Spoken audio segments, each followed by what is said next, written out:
Hi, everyone. Welcome to another episode of Destination Heartland. I'm Sharon Chen, anchor with KCTV5. So, today, what we're going to do is we're going to head west to what was once known really as the Wild Wild West, the wickedest little city in the West, Dodge City. Now, this trek is a little bit further, it's about 5 hours southwest of Kansas City. But it's a really fun place to go. So let's start our journey and dig right in. I'm going to go ahead and bring in Megan Welsh. And Megan she's the director of the Dodge City Convention and Visitors Bureau. Welcome. Thanks for joining us today, Megan. Thank you so much for having me. I'm so excited to be here with you all. Oh, that's awesome. Okay, so we have got an awesome virtual journey planned today. Dodge City. All right. So let's dig in first with the history because Dodge City has some deep history to talk about here. We do. We have a very rich history, and we still celebrate it to this day. So back in the early or mid 1800s is kind of when traffic started through our area with the Santa Fe Trail. And then fast forward to 1872, the rail yard came in, and we've been booming since then. And there is so much to see as part of this history in town when people go to visit Dodge City, right? There is. We have some fabulous places to visit. We also, Boot Hill Museum, the Long Branch Lagoon Water Park during the summertime, Boot Hill Distillery, which was our former municipal building, now is a craft distillery, and it is actually a soil to sip experience. So a local farmer brings his grain into town and is up on top of Boot Hill Museum up on top of the hill that they share with Boot Hill Museum, making whiskeys, vodkas, gins, and they've actually resurrected the prickly ash bitters, which was a municipal cure-all back in the day. So it helped with your broken leg, it helped with your pregnancy, it helped with your headache, it helped with your gunshot wound, it helped with everything. It's now FDA approved, and they are still making it up on the hill. So Oh, I love it. I love it. And let's talk a little bit about the designation we spoke about at the top of the episode here, which is the wickedest little town in the West. I love this. yes, there were five monikers that flew over Dodge City along with five different flags. So we have a very versatile area in this direction. The wickedest little city in the West. And so our reputation back in the day was something that our community tried to hide from for a very long time. And then we embraced it and we've been running with it. We had two areas of town. We had the north side of the track where there was law and order, and then the south side of the track where anything went. So that's where your dance hall girls were, your saloons, your gambling, all of those things that back in the day we tried to hide. But on the north side of the community was we were trying to clean up our reputation and become a very friend or family friendly area. And so, wickedest little city in the West was named. We've also been the queen of the cow towns, the beautiful, oh, now you've stumped me, Sharon. Um, we've had so many to kind of designate our area, and they're all still fun. They still all of them still really kind of encompass what we have out here.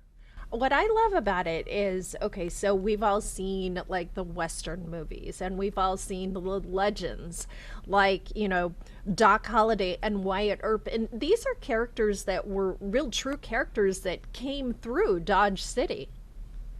Yes, Wyatt Earp was here. Serving on both sides of the law like he did. Bat Masterson, Doc Holliday. Doc Holliday's practice is actually just across the street. It's now currently a parking lot, but it was just right here. And so we still celebrate all of these figures from the past here in our community. They say that James Arness, Marshall Matt Dillon from the TV series Gunsmoke was actually kind of compiled from all of the good characteristics of our famous lawmen to build the Matt Dillon character from Gunsmoke. And so we celebrate Gunsmoke here in our community. We have a life-size figure of James Ernest Marshall Matt Dillon.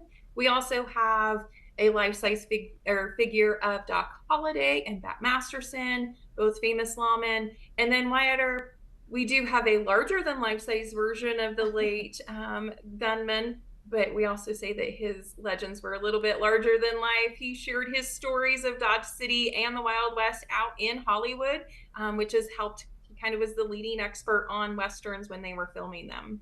Oh, I love it. Not too long ago, me and my family, we went through Tombstone, Arizona. And so that had a little bit of the connection there as well. So it's so neat to see these aspects of history, especially here in the Midwest for sure.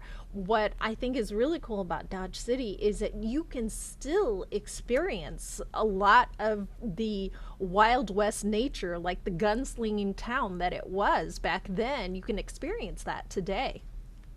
You certainly can. So during the summertime, that's kind of the height of our year. And so during the summertime, you can pop over to Boot Hill Museum, spend the day really diving into all of their exhibits. They hit on all your senses, touch, sight, hearing, all of those different learning aspects. We hit your smell on the outside because we're still very much a cattle community out this direction. But you can experience all of the Wild West history inside the museum. And then twice a day, we have gunfight reenactments during the summertime. And so there is, the gunfight at noon and then at 6 o'clock p.m. If you stay around, they do a delicious country style dinner. Ooh. And then Miss Kitty and the Can dancers, singing bartenders, the whole 9 yards come out for the Long Branch Variety Show, which has been entertaining our community for decades. That is so much fun. I mean, that's like instant transport back to that time, right? And It, it really is. I bet the little kiddos love that gunfight reenactment thing too. What are you talking about, Sharon? Everybody loves it. So it catches the adults, the kids, everybody really gets into the gunfight reenactment. During the summertime, various times throughout the day, the museum will also have uh,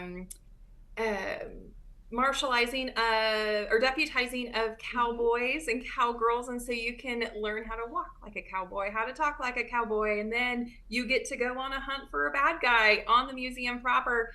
There's can dance lessons, and these aren't just exclusive to the youth. I've been on the stage. I've done it. I've been a cowboy, hunting for the bad guy on the museum. It is a lot of fun. Oh my gosh, that sounds amazing. And yeah, I mean, hitting the kids to adults, it kind of hits all audience levels. And also, can people experience, I know it's, rodeo town too, right? It is. So I can't not mention Dodge City Days. So Dodge City Days is always the last weekend of July through the first weekend of August. And it is a 10-day jam-packed schedule full of all sorts of things. So we have parades, we have car shows, we have barbecue contests, we have concerts every night. We have guest speakers come in to give historic lessons. And then come Tuesday, we have the PRCA rodeo with Extreme Bulls that kicks off. They buck us off the first night of rodeo, and then Wednesday night through Sunday we have nonstop rodeo action down at the Dodge City Roundup Rodeo Arena, and we have some phenomenal cowboys and cowgirls that come to Dodge City to showcase what they have, and so it is nonstop fun down there. The kind of every night they lead up to the championship night, and we are one of the few remaining communities that actually awards a traditional belt buckle as part of the championship evening. So it's a great show.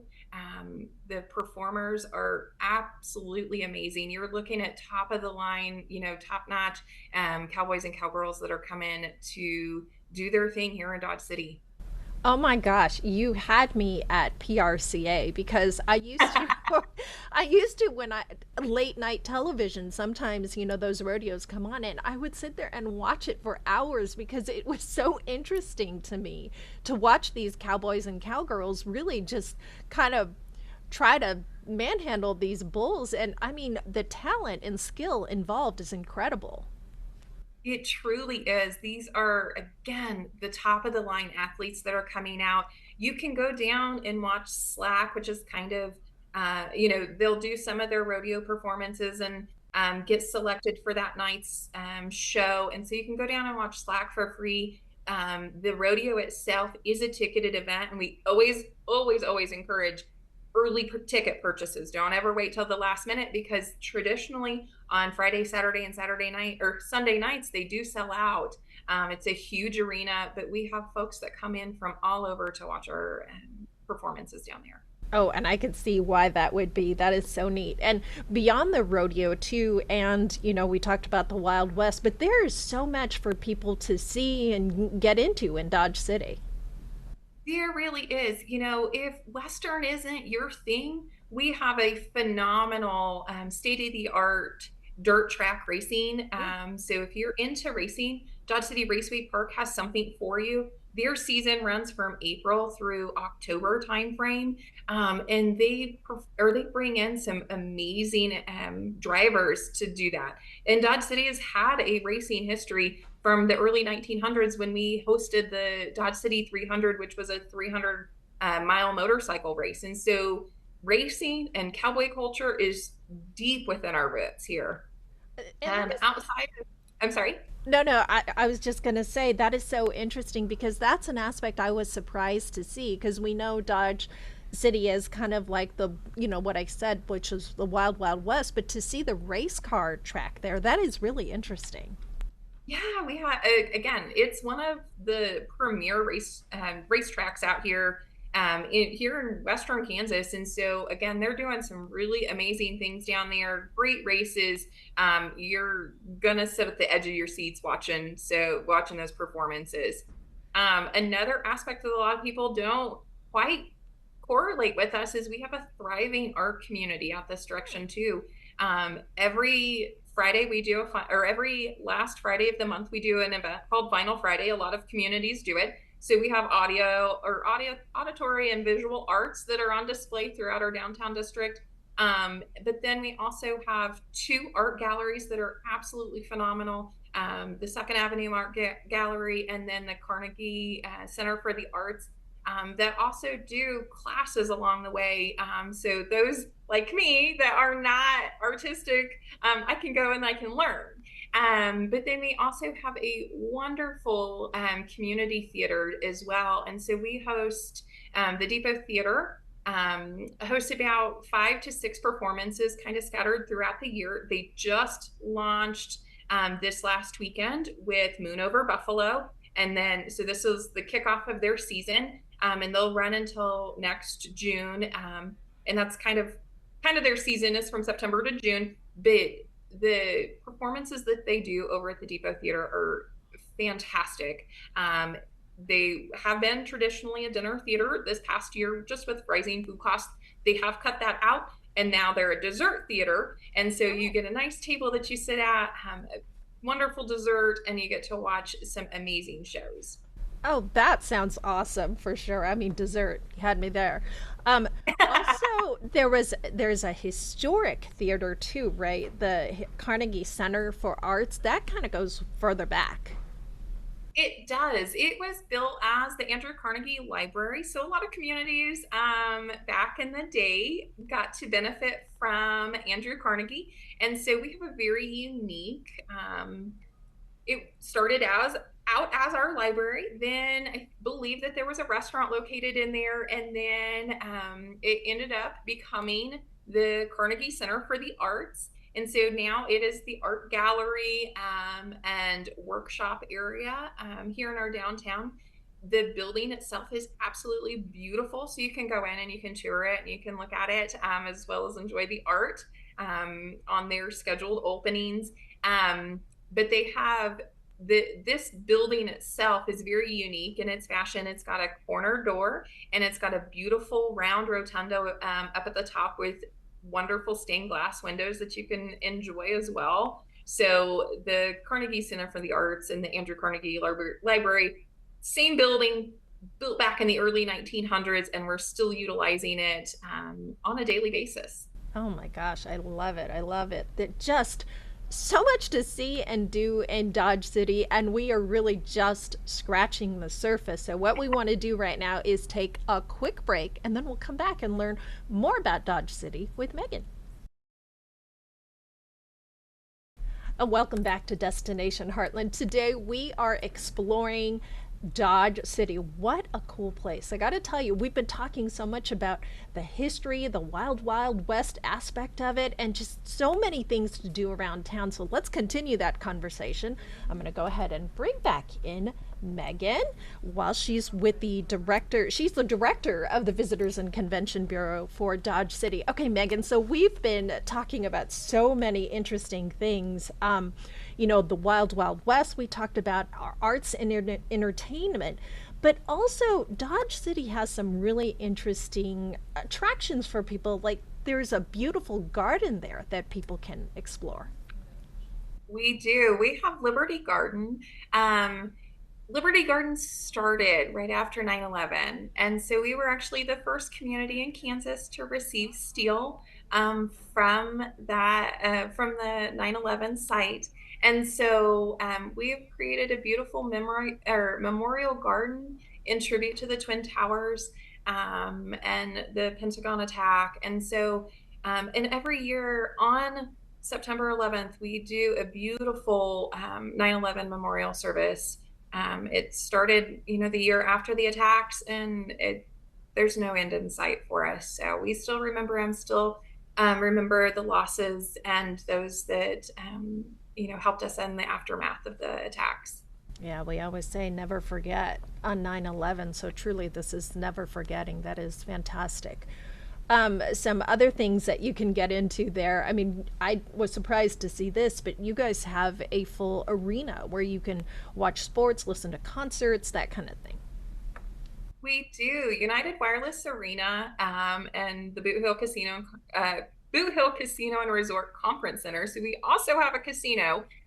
It's actually the first state-owned casino, and it's out here in Dodge City, where gambling was, kind of made famous for the Wild West history. But the United Wireless Arena, we host various concerts throughout the year. We do a lot of country, a lot of Hispanic.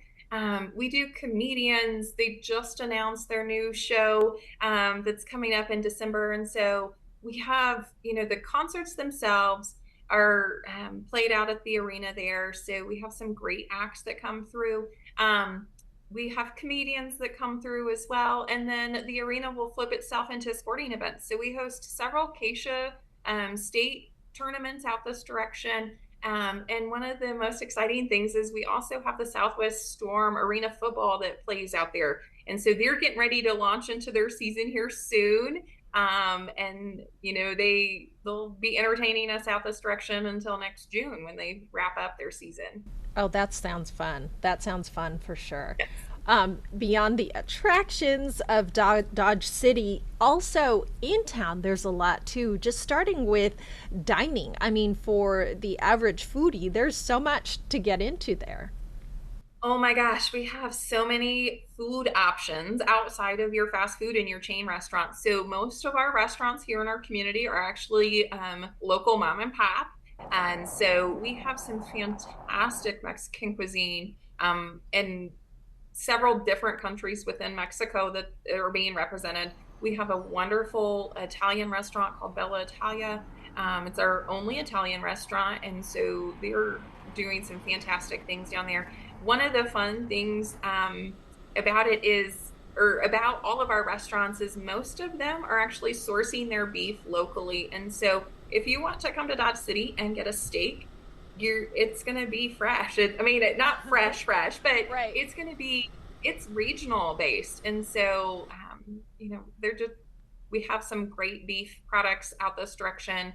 And so our restaurants, tie into that. We have casual dining to our fine dining. out at Prime on the Nine. And actually, Chef Ryan has been nominated for a national award just here recently. And so we're Wow. wishing him the best of luck. That Prime on the Nine is kind of our upscale restaurant date night, or kind of that reunion style. And so they do some fantastic things over there. Central Station Bar and Grill is actually just right next to my office, and so they do both a Mexican and American cuisine. But Central Station also hosts concerts throughout the year, street dances, all the things. And some of our buildings, they have a night or a unique historical tie. And so one of the things with Central Station is it was a former freight house that the rail company operated out of. And so you can still dine in an old dining car from the 1940s, which is really fun and unique. We have mercantiles that have been converted into restaurants like Cowboy Capital Saloon and Grill. And then we also have an amazing food truck scene. And so we have genres from all across, the international flavors here in Dodge City. And that is so interesting because you hit on it, which was the historic part of that. Because a lot of this, are people able to see this in the historic downtown area? Because I know that's a highlight in Dodge City too. Yes, we have several of our restaurants here in the downtown district. Not a lot of food trucks just because of the parking situation, but Uh-huh. during Final Fridays or some of the events up at Boot Hill Distillery, they'll bring in a food truck because the distillery doesn't have food on a regular menu. But they'll bring in food trucks. And so we have, a lot of it's here walking from, within walking distance of our attractions. And, along with the food always comes the shopping too, which I'm sure there's some unique shopping experiences there.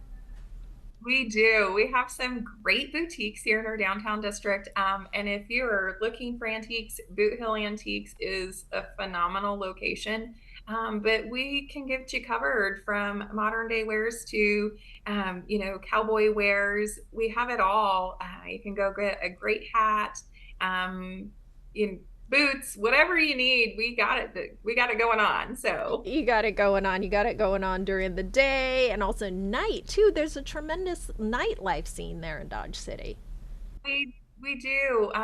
Boot Hill Casino and Resort, kind of kicks us off. So if you like the gambling aspect, it's got a Western flavor to it, and so and Western flair, I guess. And so they have a lot of things. They also have a sports betting bar that you're able to go to. And then we have live music that happens multiple times throughout every month at different locations. Um, Boot Hill Distillery does craft cocktails up on their hill, and they'll bring in live music out on the patio during the warmer months. Central Station Bar and Grill, I kind of talked about that a little bit. They're hosting concerts on a regular basis.